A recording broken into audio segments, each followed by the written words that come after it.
Hello hi everyone candle sticks pattern లో third video అయిన piercing candle stick నమూనా గురించి ఈరోజు మనం తెలుసుకుందాం. ఫస్ట్ వీడియోలో బేసిక్ క్యాండిల్ స్టిక్స్ గురించి, సెకండ్ వీడియోలో హ్యామర్ గురించి ఆల్రెడీ మనం నేర్చుకున్నాం. ఒకవేళ మీరు ఆ వీడియో మిస్ అయినట్లయితే ఫస్ట్ ఆ వీడియో చూడండి. ఆ వీడియో బేసిక్ తెలియకపోతే ఈ వీడియో అర్థం కాదు. ఆ క్యాండిల్ స్టిక్స్ వీడియోని కింద ఉన్న డిస్క్రిప్షన్లో ఇచ్చాను, ఒకసారి వెళ్ళి చూడండి.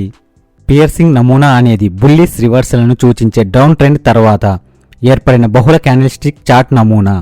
ఈ రెండు క్యాండిల్ స్టిక్స్ దీన్ని ఏర్పరుస్తాయి. మొదటి నుంచి చివరి వరకు క్యాండిల్ స్టిక్స్ డౌన్ ట్రెండ్ యొక్క కొనసాగింపును మనం ఇక్కడ తెలుపుతాయి. రెండవ క్యాండిల్ బుల్లిష్ క్యాండిల్, ఇది అంతరాయాన్ని తెలుపుతుంది.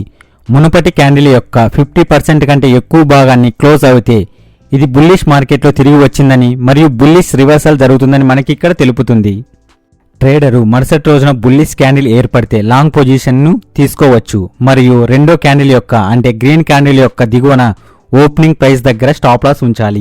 పియర్సింగ్ లైన్ అంటే పోవడం లేదా కొట్టడం అని వస్తుంది. ఒక రెడ్ క్యాండిల్ తీసుకుంటే దానికి హాఫ్కి లైన్ డ్రా చేసి నెక్స్ట్ వచ్చే గ్రీన్ క్యాండిల్ ముందున్న రెడ్ క్యాండిల్ హాఫ్ కంటే పైన వచ్చినా లేదా హాఫ్ పైన క్లోజ్ అయినా దాన్నే piercing line candle stick pattern అని అంటాము.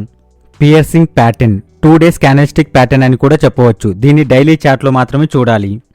డేలో ఒక రెడ్ క్యాండిల్ తీసుకుంటే డే 2లో గ్రీన్ క్యాండిల్ రెడ్ క్యాండిల్ కంటే హాఫ్ కంటే ఎక్కువ గానీ లేదా పైకి వచ్చి క్లోజ్ అయితే దానినే పియర్సింగ్ ప్యాటర్న్ అని అంటాము. సో ఇది ఒక బుల్లిష్ రివర్సల్ ప్యాటర్న్. ఇది బేరిష్ ట్రెండ్ లో బుల్లిష్ క్యాండిల్ వస్తుంది. ఇది షార్ట్ టర్మ్ రివర్సల్ గా మనం చూడవచ్చు. 3 to 4 days వరకు మనం ట్రేడ్స్ ని తీసుకోవచ్చు. Bearish trend psychology, 1 day strong bearish trend ఉండాలి. అలాగే 1 day క్యాండిల్ చూసుకున్నట్లయితే రెడ్ క్యాండిల్ బాడీ ఎక్కువగా ఉండాలి, విగ్ చాలా తక్కువగా ఉండాలి. So red candle open and closing price చూసుకునేసి క్యాండిల్ ఆఫ్ లైన్ పైన డ్రా చేసుకునేసి సెకండ్ డే రోజున గ్రీన్ క్యాండిల్ రెడ్ క్యాండిల్ కాలం ప్రైస్ కంటే కింద ఓపెన్ అయినా అక్కడి నుంచి రెడ్ క్యాండిల్ ఆఫ్ పైన బాడీ కంటే క్లోజ్ అయితే దాన్నే పియర్సింగ్ ప్యాటర్న్ అనే మనం అంటాం. గ్రీన్ క్యాండిల్ ఓపెనింగ్ ప్రైస్ కింద ఉంటుంది, క్లోజింగ్ రెడ్ క్యాండిల్ హాఫ్ కంటే పైన ఉంటుంది క్లోజింగ్ ప్రైస్. ఇక్కడ మనం సెల్లింగ్ కంటే బయ్యింగ్ డామినేషన్ ఎక్కువగా ఉందని అర్థం చేసుకోవాలి. 3 ఇంపార్టెంట్ పాయింట్స్ తెలుసుకుందాం. ప్రీవియస్ డౌన్ ట్రెండ్ ఉండాలి అండ్ 1 day రోజున రెడ్ క్యాండిల్ బాడీ ఎక్కువ, విగ్ తక్కువగా ఉండాలి.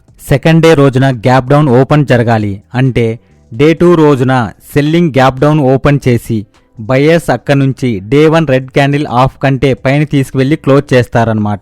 ఈ ప్యాటర్న్ ఏర్పడిన తర్వాత ఇక్కడ నుంచి మార్కెట్ పెరగడానికి అవకాశం ఉందని మనం అర్థం చేసుకోవాలి.